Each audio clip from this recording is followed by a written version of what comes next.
സർവശക്തനായ ദൈവം ഏവരുടെയും അർത്ഥനകൾ ശ്രവിക്കുകയും അർഹമായതിന് അനുകൂലമായി ഉത്തരമരുളുകയും ചെയ്യും. എങ്കിലും ഭക്തിയോടെയും പവിത്രതയോടെയും ദൈവഹിതമനുഷ്ഠിച്ച് ഇവിടെ ജീവിച്ച ശേഷം നിത്യലോകത്ത് ദൈവത്തോടൊത്ത് വസിക്കുമ്പോഴുള്ള വിശുദ്ധരുടെ പ്രാർത്ഥനകൾ സ്വർഗത്തിന് ഏറെ സ്വീകാര്യമായിരിക്കുന്നു. അതിനേക്കാൾ എത്ര മഹത്തരമായിരിക്കുന്നു വിശുദ്ധ ദൈവമാതാവിൻ്റെ ദൈവസന്നിധിയിലുള്ള അപേക്ഷകളും മധ്യസ്ഥതകളും.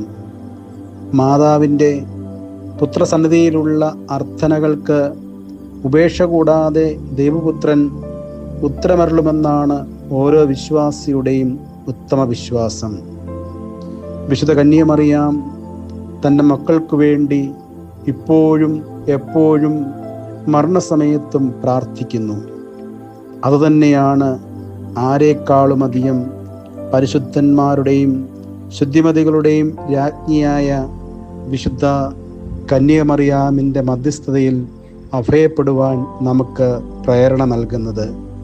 കേവലം അമ്മയും മകനും എന്ന വൈകാരിക ബന്ധത്തിൻ്റെ അടിസ്ഥാനത്തിലല്ല, മറിച്ച് ദൈവഹിതം അറിഞ്ഞ് ജീവിച്ച കന്യകമറിയാം അവിടുത്തെ ഹിതമനുസരിച്ച് ജീവിച്ച തൻ്റെ മാതാവിൻ്റെ യാചനകൾ പുത്രൻ തമ്പുരാൻ ഒരിക്കലും തള്ളിക്കളയുകയില്ല.